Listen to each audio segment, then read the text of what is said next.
እንወያይ። ሰላም ጤና ይስጥልን የዝግጅታችን ተከታታዮች፣ ሳምንታዊው የእንወያይ መሰናዷችን እነሆ አሁን ጀመረ።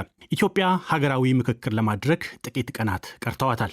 ከተለያዩ የሀገሪቱ ክፍል በምክክሩ ላይ ይሳተፋሉ የተባሉ ከ4000 በላይ ተወያዮች አዲስ አበባ ከተማ መግባታቸው ተገልጿል። የኢትዮጵያ ሀገራዊ የምክክር ኮሚሽን ከትግራይ ክልል ውጭ የምክክር አጀንዳ የማሰባሰብ ስራው ከ3 ዓመታት በላይ እንደወሰደበት ተሰምቷል። ሀገሪቱ ያለችበት ተጨባጭ ሁኔታ ከግምት ያስገባና ለሀገሪቱ ዘርፈ ብዙ ማህበራዊ፣ ፖለቲካዊና ኢኮኖሚያዊ ችግሮች መፍትሄ ለመሻት መዳረሻ የተደረጉ 8 ዋና ዋና የመመካከሪያ አጀንዳዎች መለየታቸውን ኮሚሽኑ ይፋ አድርጓል።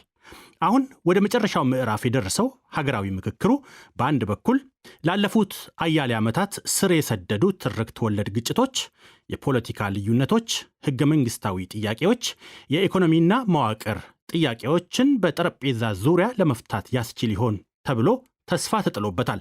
በሌላ በኩል ከሀገራዊ የምክክር ኮሚሽኑ አመሰራረት ገለልተኛነት ጥያቄ ማስነሳቱ፣ የትግራይ ክልል በሂደቱ አለመሳተፉ፣ ብሎም ነፍጥ አንስተው በተለያዩ የሀገሪቱ አካባቢዎች ከመንግስት የጸጥታ ኃይሎች ጋር እየተፋለሙ የሚገኙ ታጣቂዎች የምክክሩ አካል አለመሆናቸውና አካታች አለመሆኑ የሀገሪቱን ሁለንተናዊ ችግሮች በዘላቂነት ለመፍታት ምን ያህል ያስችላል የሚል ጥያቄ ሲያስነሳም ይሰማል።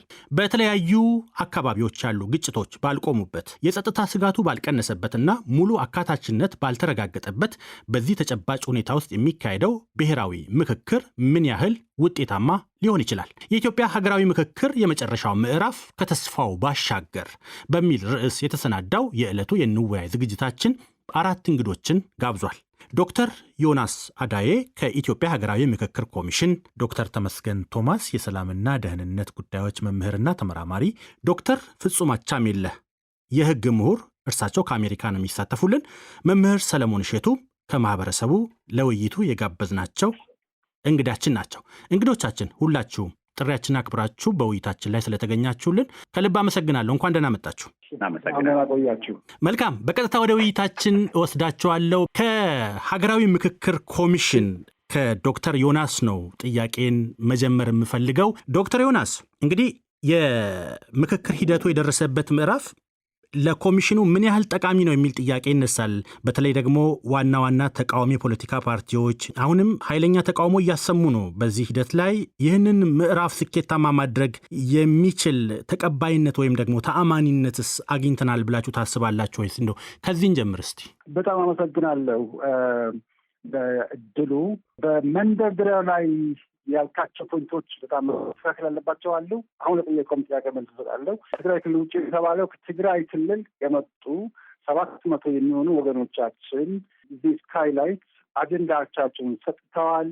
ተሳታፊዎችን መርጠዋል። የተመረጡትም አሁን እዚህ መጥተው እኛ ጋር ይገኛሉ እና እሱ ቢታረም። ነገር ግን እንደ ሌሎቹ ክልሎች ደግሞ ወደ ወረዳዎች ወርደን እውነት ነው አላስመረጥንም፣ እሱ ቢሰመር። ሁለተኛ ታጣቂዎች እንደዚህ በትጥቅ ላይ ያሉ ግጭት ላይ ያለ ለተባለው ጉዳይ ደግሞ ከአማራ ፋኖ በተለይ ህዝባዊ ድርጅት ጋር ከቅርብ አሁን 14ቱ እዚህ የሚካፈሉ አሉ። አጀንዳዎቻቸው ደግሞ ቀደም ሲል ሰጥተዋል። ስለዚህ በተመሳሳይ ደግሞ ወይም ኦሮሞ ሊብሬሽን አርሚ ያሉ አጀንዳዎቻቸውን ሰጥተዋል። የራሳቸውን ተወካይ ይመርጠዋል። ኦፍኮርስ ሙሉ በሙሉ ባይሆንም እነዚህ የሚወክሉ እዛው የሚገኙ ሰዎች መኖራቸውም ለአድማጭ በጣም ግልጽ መሆኑ ስላለበት ይህንን ዴታው ሁሌ ኤቢሲ የምንለው አኪሬት፣ ባላንስ፣ ክሬዲብል መሆኑ ስላለበት እሱን ተከትለን ብንሄድ ግጭቶቹ ቅድም ታምራት ባልከው መሰረት አሁን በአሁኑ ሰዓት እና የዛሬ 6 ዓመት የነበረው ሰማይና ምድር ነው። በጣም የተለያዩ ናቸው። በጣም አንጻራዊ ሰላም በየቦታው እያየን ያለ ነው። አማራ ክልል ገብተን ነው ያስመረጥነው። ኦሮሚያ ክልል ገብተን ነው ያስመረጥነው። ትግራይ ከ20 ጊዜ በላይ እዛው ሄደን ከእነሱም ጋር ከወንድሞቻችን ጋር ኢንጌጅ አድርገን ከዚያ በኋላ በእርግጥ ወረዳ ደረጃ ወርደን አላስመረጥንም። ስለዚህ ያለው አንጻራዊ ሰላም መኖሩም ነው። እንግዲህ እንደምታውቁት ኮፕ ወይም ክላይሜት 2027 ላይ እኛ ጋር የሚደረገው በየጊዜው ቤቶች ተጨባጭ ሆኖ በመሬት ላይ ያለው አሉና ሰላም ተደርጎ መታየት ያለበት አይመስለኝም።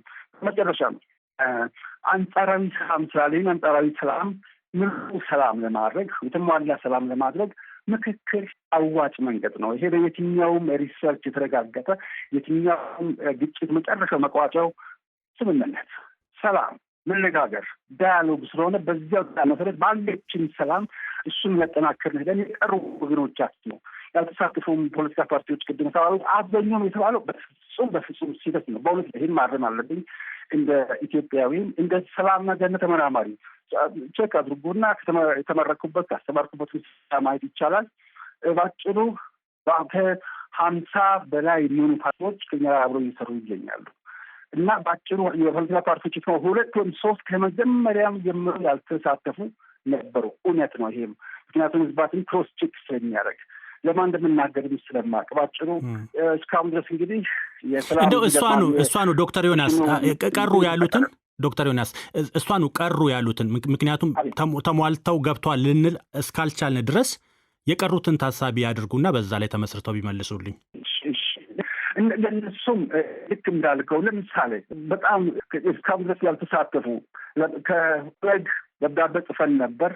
የእሱ አካል ከሆነው ከአቶ ቀጀላ መደራው ደብዳቤ አስገብተውን አብረን ከነሱ ጋር ለመስራት ፈቃደኝነታቸው የሚገልጸው ከኛ ጋር የነበሩ አሉ። አሁን ኦልሬዲ ከኛ ጋር ከታጠቁት ውስጥ ገብቶ የሚሰሩ አሉ። ነገር ግን ኦፌኮ እየሰራ አይደለም። እሱ እውነት ነው። ይህን ግልጽ ማድረግ አለብን። ያልገቡ አሉ።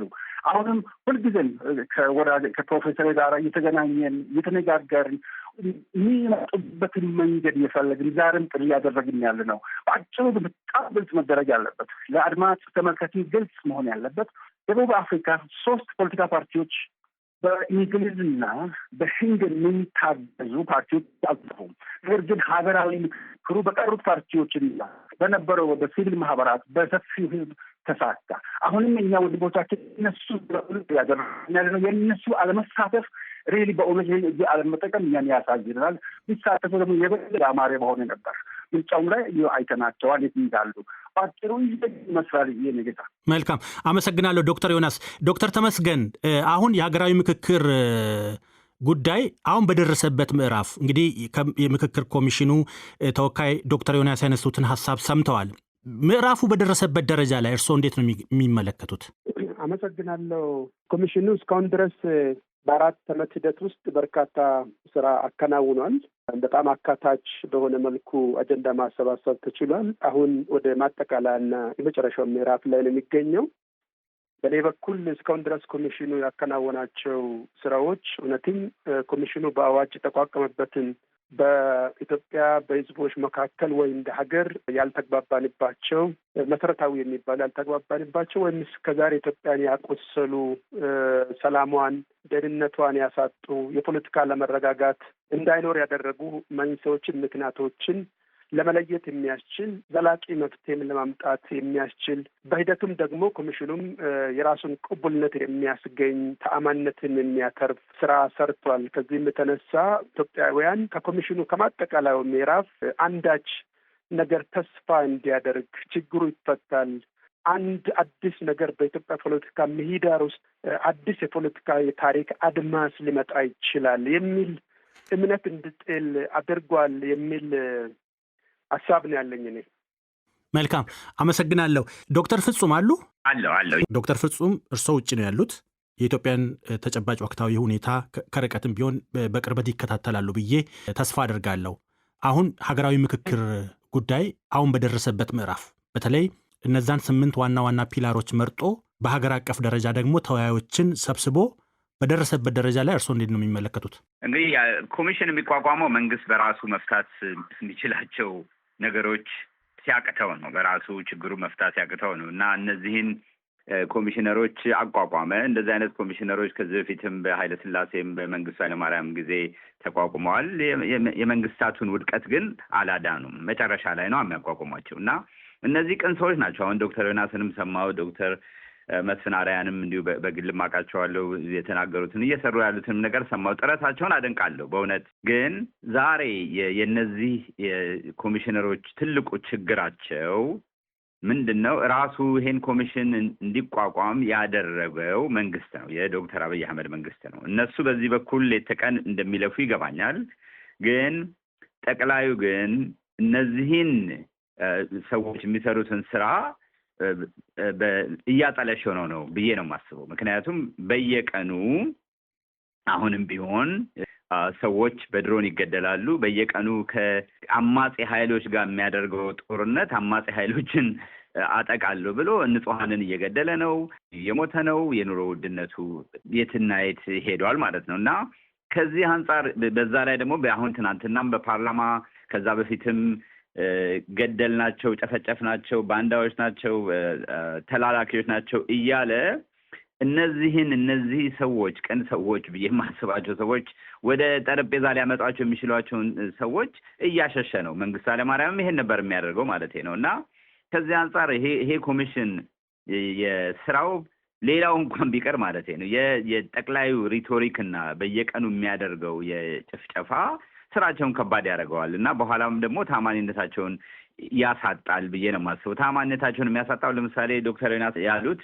አንጻራዊ ሰላም፣ ከምን አንጻር ነው አንጻራዊ ሰላም ያለው ኢትዮጵያ ውስጥ? አብይ አህመድ ወደ ስልጣን የመጣ ጊዜ ነው ወይንስ ከየትኛው የኢትዮጵያ ጊዜ ጋር ተነጻጽሮ ነው አንጻራዊ ሰላም ያለው? ዛሬ እንደምንሰማው እንደምናየው የኢትዮጵያ መንግስት የአብይ አህመድ መንግስት የሚቆጣጠረው ከሱሉልታ እስከ ሰበታ ያለውን ቦታ እንጂ እነዚህ አንዱን ክፍለ ሀገር ከአንዱ ጋር የሚያያይዙ ቦታዎች ላይ ሰዎች እንደ ልባቸው መንቀሳቀስ አይችሉም። ወደ ሐዋሳና ወደ ባህር ዳር እንኳን በብዛት ሰዎች በአውሮፕላን ሁኔታ ነው። ሐዋሳ ከተማ በዓሎች የማይከበሩበት እንደድሮው ሌሎችም ቦታዎች ላይ ማለት ነው እና እንዲህ አይነቱ ነገር የሚረዳ አይመስለኝም ማለት ነው። ምንም እንኳን በፕሪንሲፕሉ እኔ በጣም እስማማለሁ። ምክንያቱም የአንድ ሀገር ችግር ዶክተር ዮናስም እንዳሉት በጠረጴዛ ዙሪያ ቢፈታ ለሁሉም አካላት ለሀገሪቱም ለህዝቧም መልካም ነው።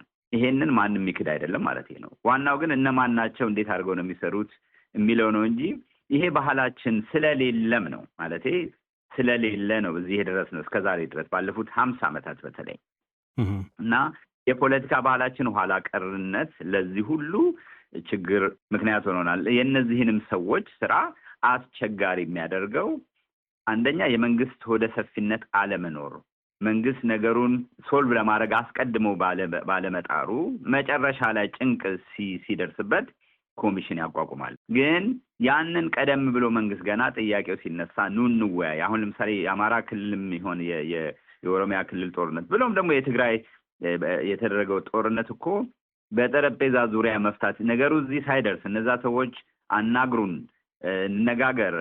በተለይ የአማራ ክልል በተለይ ስንትና ስንት ሰላማዊ ሰልፎች ስንትና ስንት ሙከራዎች ተደርገዋል። የትግራይም እንደዚሁ ለመነጋገር ጥረት ነበረ።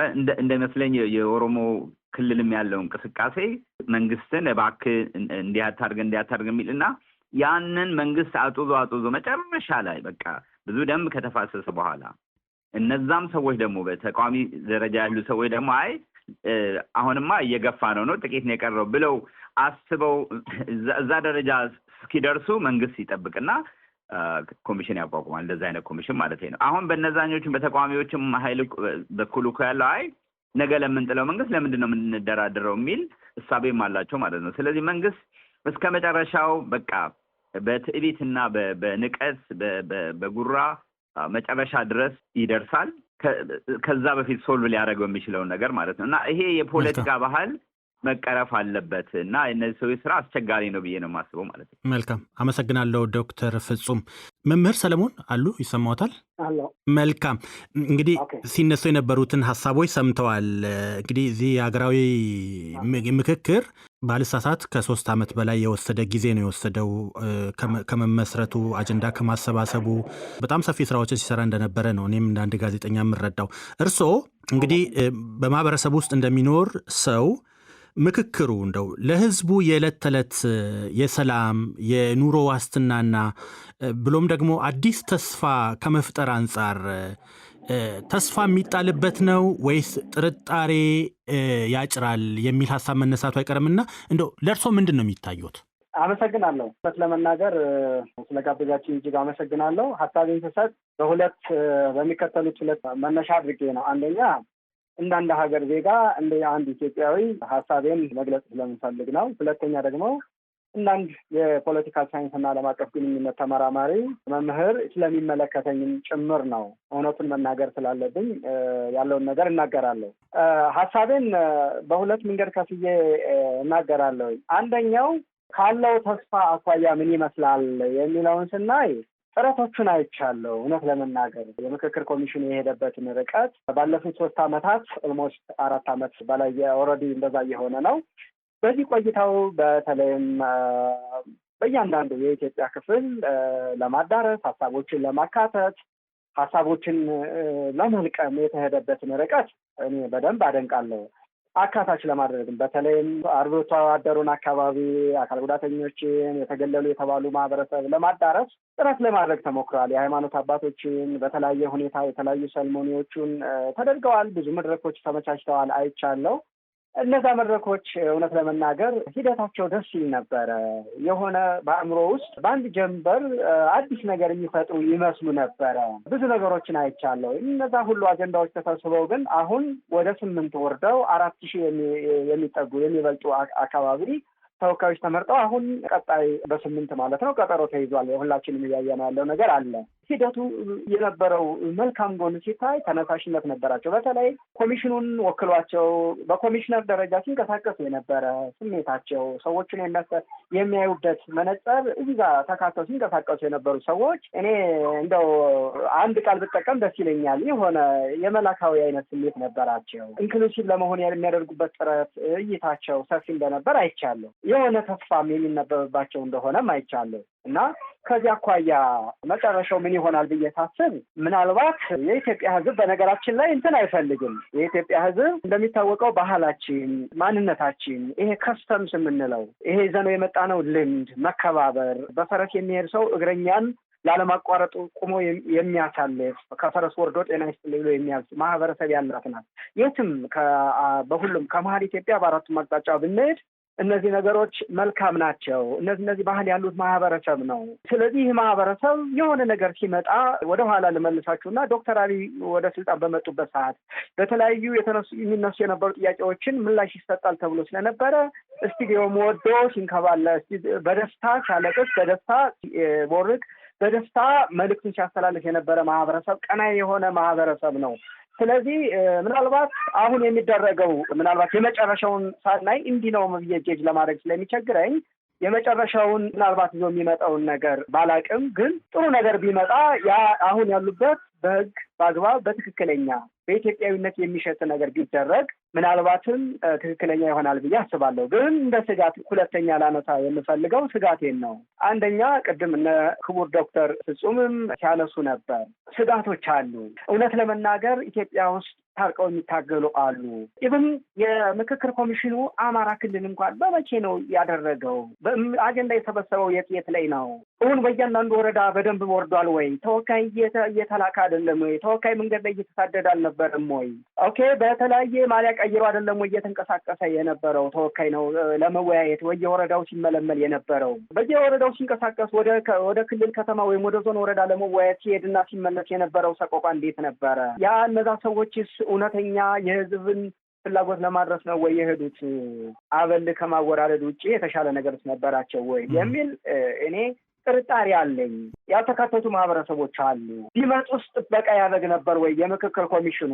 ኦኬ፣ አሁን ለምሳሌ ከፋኖ ታጥቆ የሚንቀሳቀስ የፋኖ ኃይል አለ፣ የኦሮሞ ንቅናቄ አለ፣ የጋምቤላ አካባቢ አለ፣ ወደ ቤንሻንጉል ጉሙዝ አካባቢ ያለ ቲፒኤልኤፍም ራሱ አለ አሁን ድረስ ማለት ነው። ከእነሱ መካከል አንድ ታጣቂ ሀሳቤን ለመግለጽ እመጣለሁ ቢል ማን ነው ከሌላ የሚሰጠው? መንግስት አያስረውም ነበር ወይ? ወይም ገዢው አካል በእነዚህ ላይ እርምጃ አይወስድም ወይ? ነገስ አሁን መጥቶ መሳተፍ ይችል ነበር ወይ?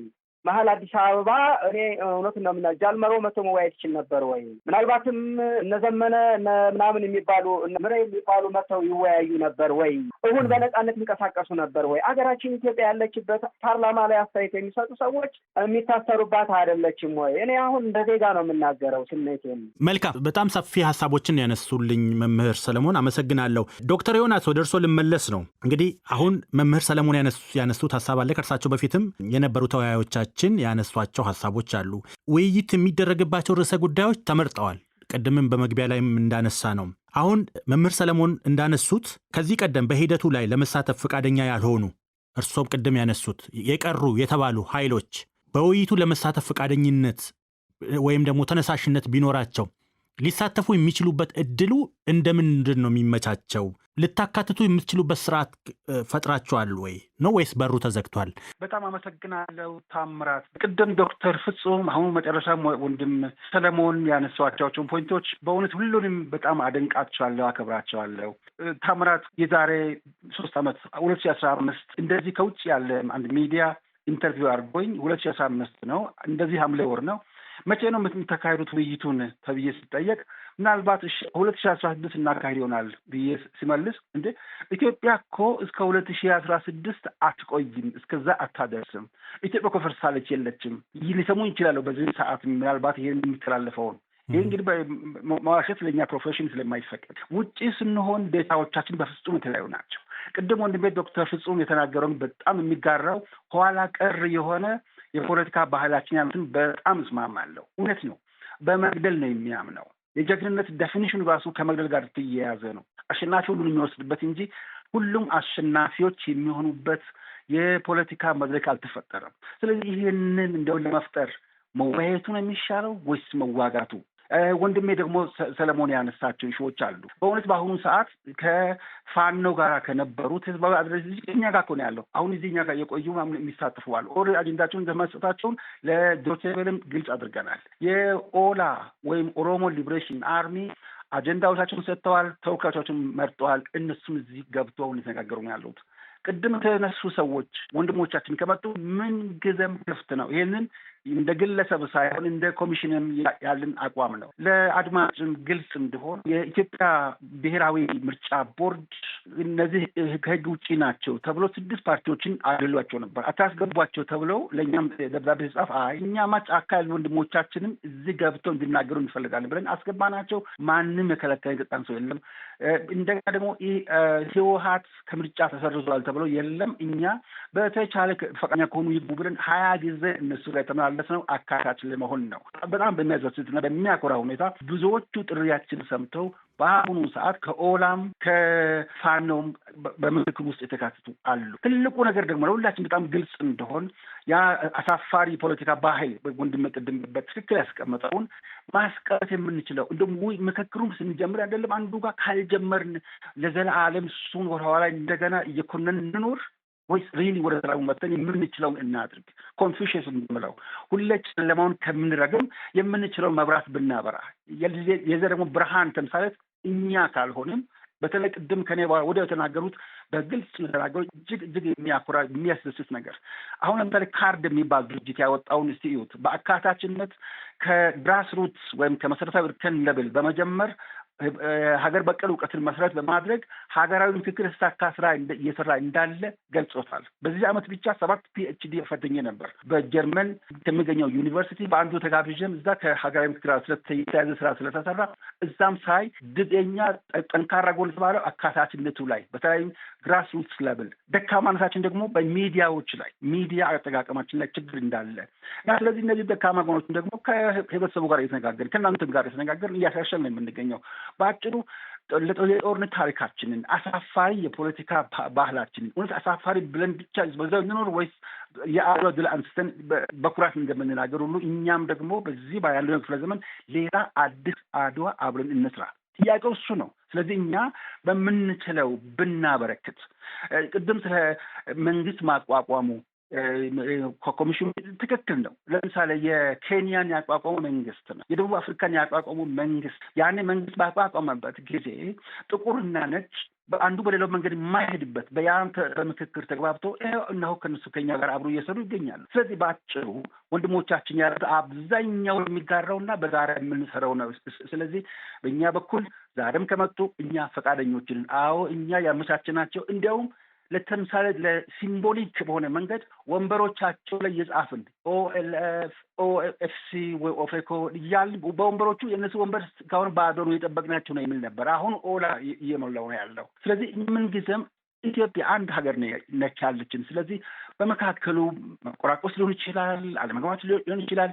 ያንኑ አለመግባባትን በመገዳደል ሳይሆን በመነጋገር በመመካከር አብረን ይህንን የአሳፋሪ ፖለቲካ ባህላችን ቀይረን አዲስ ፖለቲካ እንደ አዲሱ እንፍጠር ነው የኛ ጥሪ። አመሰግናለሁ ዶክተር ዮናስ። ውይይታችን እንደቀጠለ ነው። አድማጮቻችን በመከታተል ላይ የምትገኙት ከዶይቼ ቬለ የሚተላለፍላችሁን የእንወያይ ዝግጅታችን ነው። የዛሬው የእንወያይ ዝግጅታችን የኢትዮጵያ ሀገራዊ ምክክር ኮሚሽን በመጨረሻው ምዕራፍ ላይ የደረሰበትን ከ4,000 በላይ ተወያዮችን አዲስ አበባ ጋብዞ እንግዲህ የመጨረሻው ምዕራፍ ውይይት ሊጀመር ባለበት ዋዜማ ላይ ነው ይህንን ውይይት እያደረግን ያለ ነው። ከኛ ጋር እንድትቆዩ አሁንም የአክብሮት ግብዣችን ነው። ዶክተር ፍጹም አሉ? መልካም አመሰግናለሁ። ለምክክር ከቀረቡት ከ8ቱ አጀንዳዎች መካከል ምናልባትም ለረጅም ዓመታት በተቃውሞ መስክ ያሉ የፖለቲካ ተዋንያን ለውጥ ያነሱ ከነበሩ ጉዳዮች ውስጥ የህገ መንግስት ስርዓትና የማሻሻያ ጉዳይ አንዱና ተጠቃሽ ነው። በአሁኑ ምክክር ውስጥም ህገ መንግስቱን በተመለከተ ህገ መንግስታዊ ስርዓቱን ሳያናጋ ህጋዊና ሰላማዊ መንገድ ይህንን ጥያቄ ማንሳት ተገቢ አልነበረም ይላሉ። እንግዲህ እንደኔ እኔም ማስበው የዚህን ሀገር አንደኛው ችግሩ ላይ የሚቀመጡት ሰዎች በየክልሉም ሆነ በፌዴራል ደረጃ የሚቀመጡት ሰዎች ብቻ ሳይሆኑ በ1991 የተቀረጸው ህገ መንግስት ያ ህገ መንግስት አግላይ ክልላዊ ቋንቋዊ ክልል ፈጥሮ ክልላዊ ፌዴራሊዝም መፍጠሩ ነው ብዬ ነው የማስበው። እንደኔ ይሄ ህገ መንግስት ልክ አንድ ከያቤሎ እስከ አዲግራት እስከ ኢሮብ ድረስ የሚሄድ አንድ ነዳጅ የጫነ ቦቴ አድርጌ ነው የማየው። ማለት በየቦታው ቀዳዳ ያለው የሚያንጠባጠብ እያንጠባጠበ ላይ ድረስ ይደርሳል። ድንገት አንድ ቦታ ላይ እሳት ከተለኮሰ ያነደዋል አገሩ ማለት ነው። እኔ ይሄ ህገ መንግስት እንደዛ ነው መሰለኝ። ይሄ ህገ መንግስት ነው ስልጣን ሰጥቶ የአንድ ወረዳ ሰው የመረጠው ሰው ጠቅላይ ሚኒስትር የሚሆነው። የአንድ ክልል ፕሬዚዳንት የተባለው ሰውዬ ልክ ያ ክልል ለሱና ለወገኖቹ ብቻ ለጓደኞቹ ብቻ እንደሰጥ አድርጎ የሚቆጠረው ያ ክልል ነው። በአንቀጽ 39 መሰረት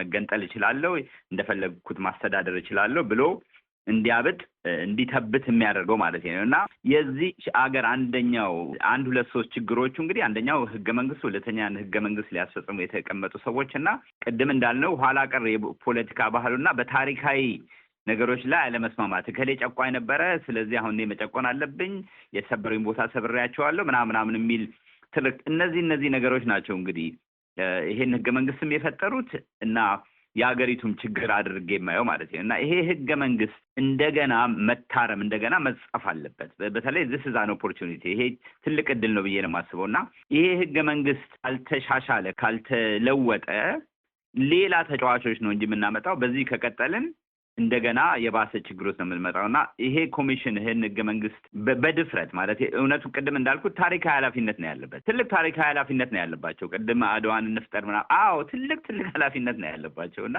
ይሄንን ለመወጣት መድፈር አለባቸው። በሚያቀርቧቸው ሬኮሜንዴሽኖች ጋር አንደኛው ነገር መሆን ያለበት ይሄን ነው። ሁለተኛው ነገር ደግሞ የዚህ ህገ መንግስት ውጤት የሆነ አሁን ቅድም እንዳልከው የህገ መንግስቱን ሳያናጋምን ህገ መንግስት ለህዝብ ካልሆነ ማለት አሁን ይሄ ህገ መንግስት እያለ አይደለ እንዴ በትግራይ በኦሮሚያ በአማራ ክልል ይሄ ሁሉ ጦርነት ያለው ይሄ ህገ መንግስት አይደለ እንዴ ማለት ምንም ይሄ ህገ መንግስት ችግሮችን ሊፈታ አልቻለም።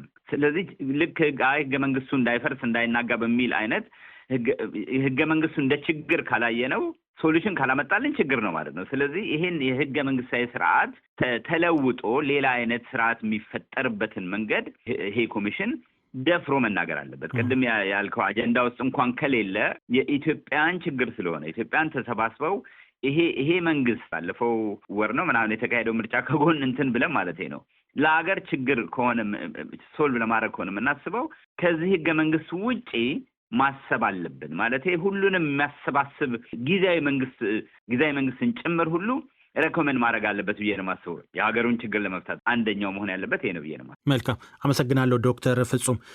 ዶክተር ተመስገን የምክክር ሂደቱ ቅድም እንግዲህ ተስፋውን ነው ጎላ አድርገው ሲያነሱ የነበረው እርሶ ሲያነሱ በነበረው ሀሳብ ውስጥ ሂደቱ ለኢትዮጵያ የፖለቲካ ኃይሎች አዲስ የዲሞክራሲ ባህልና ተስፋ የመፍጠር እድሉ ምን ያህል ነው? እንግዲህ ቅድም የጎደሉ ነገሮች አሉ ስንል ነበር። እነዚህን ነገሮች አሟልቶ አዲስ ተስፋ ይዞ የመምጣት እድሉ ምን ያህል ነው ለእርሶ? አመሰግናለሁ። ነገሮችን ያው በአንጻራዊነት ነው ልናያቸው የምንችለው።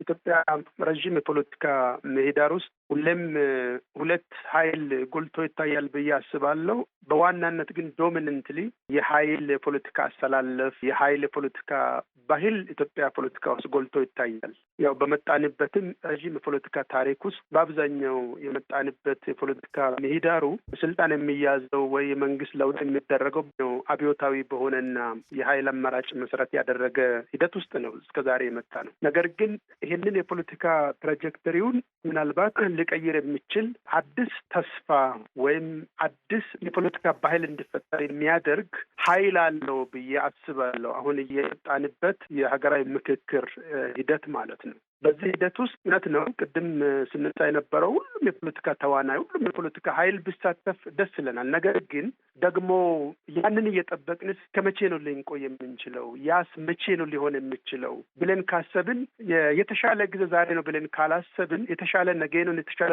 ተነገ ወዲያ ነው፣ የተሻለው መጪ ነው እያልን በፖለቲካ አዙሪት ውስጥ ብቻ እየቆየን የበለጠ ጉዳት እያስተናገድን መሄድ ይሆናል ብዬ አስባለሁ። ይሄ ኮሚሽን ገለልተኛ ነው። ገለልተኛ እንደመሆኑ መጠን ለሁሉም ጥሪ አድርጓል።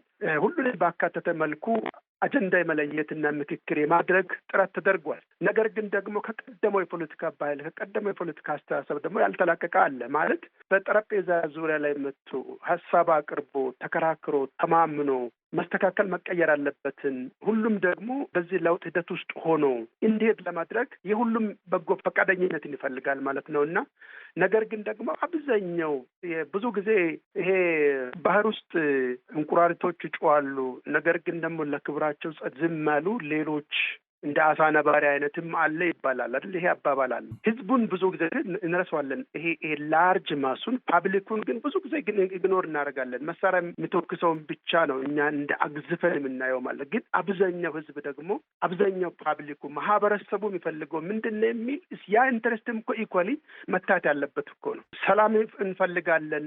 መሰረታዊ ያላግባቡን ጉዳዮችን ተነጋግረን እንፍተው። ስለዚህ ለኢትዮጵያ የሚሻለው መመካከር ነው። እስቲ ከመጣንበት የፖለቲካ ባህል እንውጣና ወደ አዲስ የፖለቲካ ባህል ውስጥ እንግባ የሚለው ነገር ግን መሳሪያ ያላነገበው የማህበረሰብ ፍላጎት የፓብሊክ ኢንተረስቱም እኮ ሊታይ ይገባል ብዬ አስባለሁ። ስለዚህ ከዛ አንጻር ስታይ ጊዜ መቼ ነው ካልከኝ እኔ ጊዜ አሁን ነው ብዬ አስባለሁ። መልካም። አንድ ቀን ያም ኃይል ይመጣል። ያም ኃይል ወደዚህ የሚመጣበት ጊዜ ሊኖር ይችላል። ስለዚህ ለውጥ ከማምጣት አንጻር እኔ ትልቅ ተስፋ አለኝ። እስካሁን ድረስ ሀገራዊ ምክክር ኮሚሽን መጥቶ አጀንዳ ላይ የመጨረሻው ምዕራፍ ላይ ደርሷል። የለያቸው አጀንዳዎችን እውነትም እስካሁን ድረስ ያልደፈርናቸውን እንድንደፍር እስከ ዛሬ ያላግባቡን ነገሮች ያላግባቡን የፖለቲካ አጀንዳዎችን ተነጋግረን ተመካክረን መፍትሄና አቅጣጫ እንድናስቀምጥ የሚያደርጉ ናቸው። ስለዚህ ከዚህ ሀገራዊ ምክክር በኋላ ለውጥ ይመጣል ብዬ ተስፋ አደርጋለሁ። ለውጥ ሁሉን ላያስደስት ይችላል። ሁሉ የዚህ ለውጥ አካል ላይሆን ይችላል። ነገር ግን ተስፋ አለ። ለውጥ ሊያመጣ ይችላል። አዲስ የፖለቲካ ባህል ሊፈጥር ይችላል። መልካም አመሰግናለሁ ዶክተር ተመስገን ቶማስ። መምህር ሰለሞን አቤት። እርሶ ጋስ ምንድን ነው ያለው ተስፋ? ከዛ ባሻገር ደግሞ የሚታየት ስጋትም ካለ አያይዘው ያንሱልኝ። መልካም።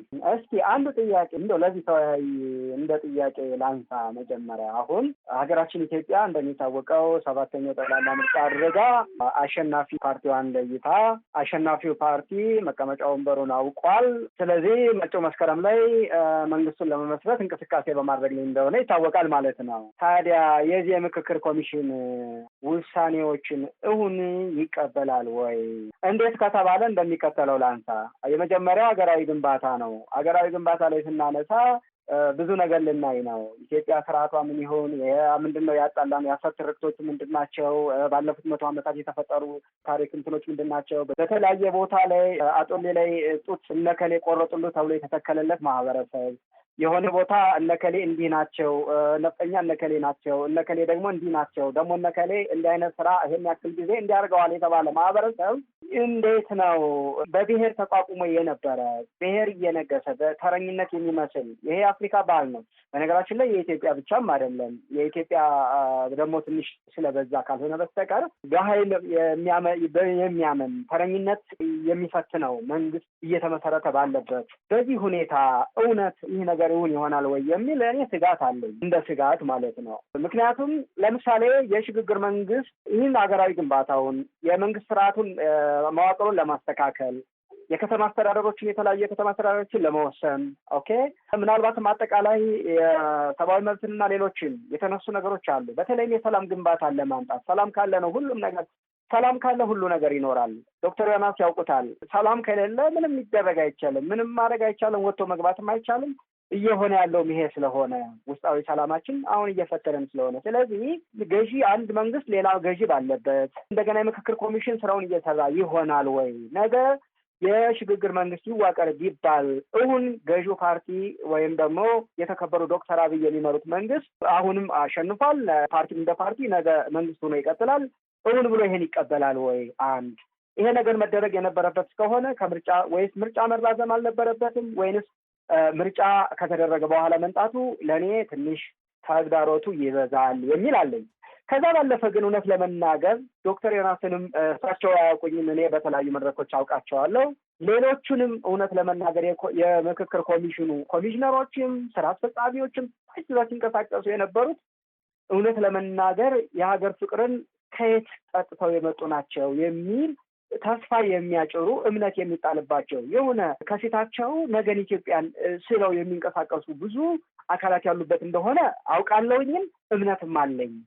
ስለዚህ ግን ስጋቴ ምንድን ነው? ከእነዚህ አኳያ ነው። ቅድም ዶክተር ዮናስ ሲመልሱ ግን እነከሌ ታጥቀው የሚንቀሳቀሱ አካላት ተካተዋል ወይ?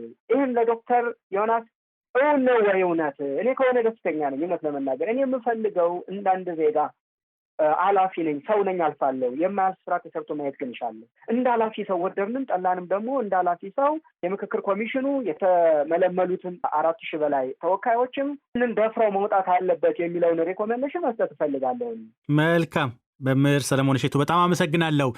እንግዲህ ውይይታችንን ወደ መቋጨቱ እንሂድ። ወደ ዶክተር ዮናስ ለመመለስ ነው የምገደደው። አሁን መምህር ሰለሞን ያነሷቸው ሀሳቦች አሉ።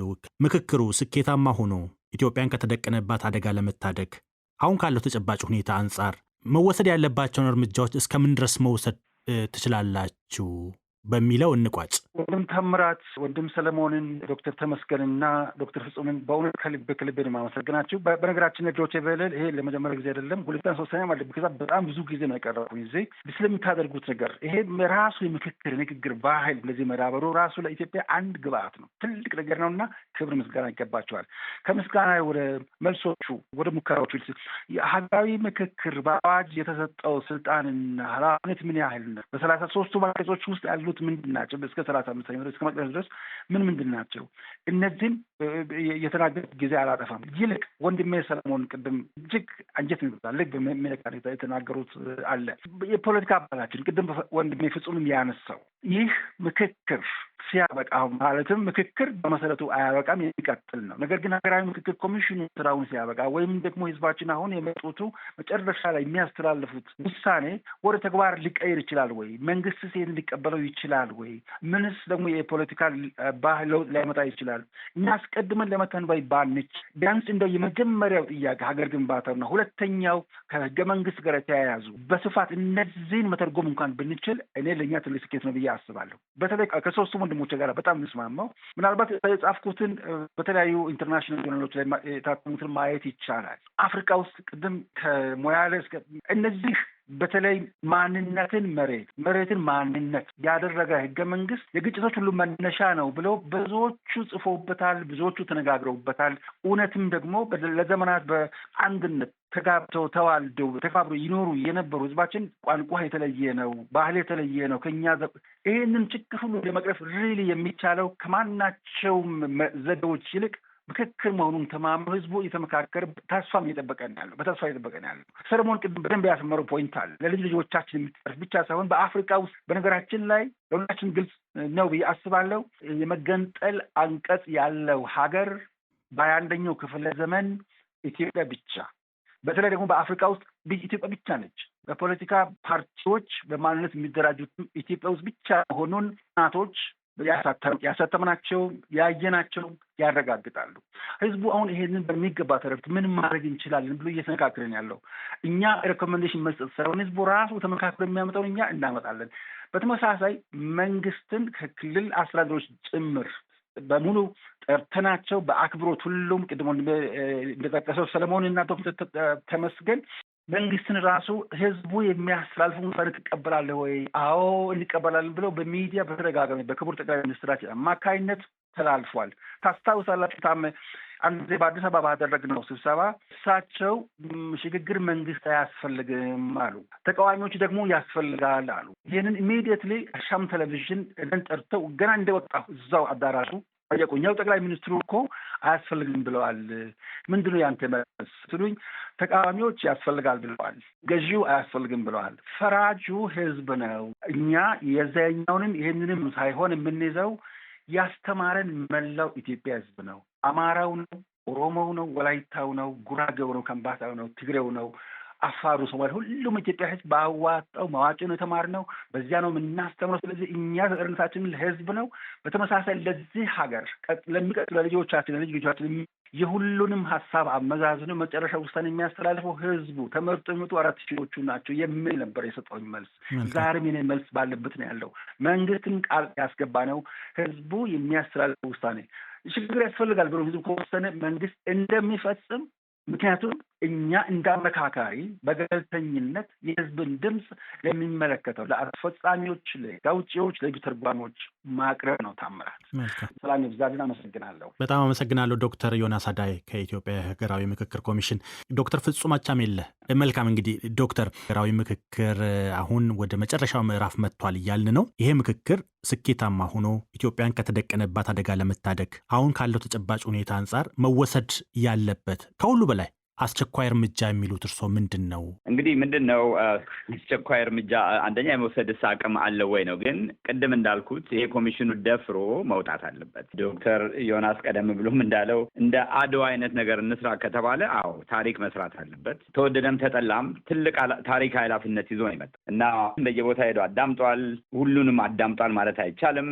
ያላዳመጠባቸው ክልሎች አሉ። በተለይ እነዚህ ፕሮብሌማቲክ የሆኑ ክልሎች በክልል የሚለውን እንግዲህ በትምህርት ሲቀመጥ አጀንዳ አልሰበሰብም። ባይሰበስብም ያውቀዋል ማለት በየቀኑ በድሮን እና በተለያዩ መሳሪያዎች ህዝቡ ሲጨፈጨፍ አይተዋል። ያለፉት ዓመታት በተለይ ደግሞ ያለፉት 35 ዓመታት ኢትዮጵያ ውስጥ ምን አይነት ነገር ሲከናወን እንደነበረ እነዚህ ኮሚሽነሮች እዛው ስለሚኖሩ ያውቁታል ማለት ነው። የተደረገውን የሰብአዊ መብት ገፈፋ በሚሊዮኖች የሚሆን የታሰሩበት ሀገር ነው። በመቶ ሺዎች የሚቆጠሩ ሰዎች የሞቱበት ሀገር፣ ቶርቸር የሆኑበት ሀገር፣ ዛሬም በዚህ ሰዓት በአሩሲ በተለያዩ ቦታዎች በሃይማኖታቸው በዘራቸው ምክንያት ሰዎች የሚገደሉበት ሀገር ነው።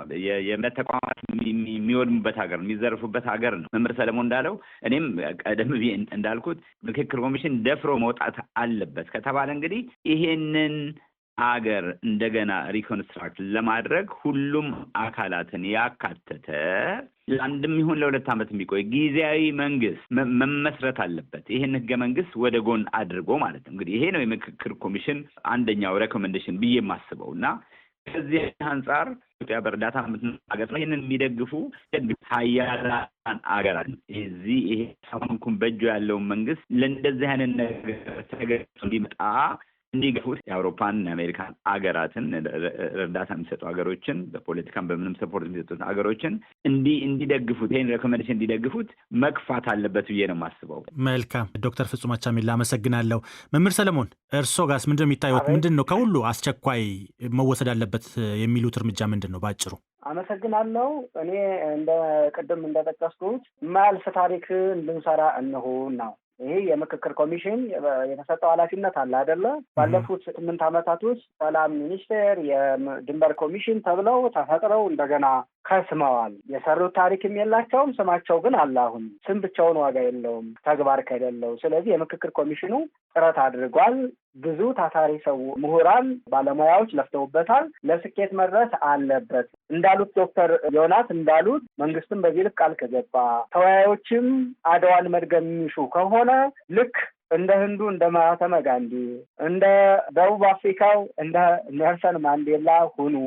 ለታሪክ ኔልሰን ማንዴላ 30 ምናምን ዓመት የታሰረው ለእውነት ነው። ስለዚህ ለእውነት ይህ የምክክር ኮሚሽን ከኃላፊዎች እስከ ባለሙያዎች ኮሚሽነሮችም ጭምር ተወያዮችም ጭምር እውነትን አፍርጠው ከጎደለበት ላይ ይጉደል፣ ከምክክር ኮሚሽኑ ግን የተሳሳተ ታሪክ እንዳይጽፍ የሚል መልእክት ነው የምነግረው። ምክንያቱም ነገ እነ ዶክተር ዮናስም ያልፋሉ፣ እነ ፕሮፌሰር አርያ ያልፋሉ።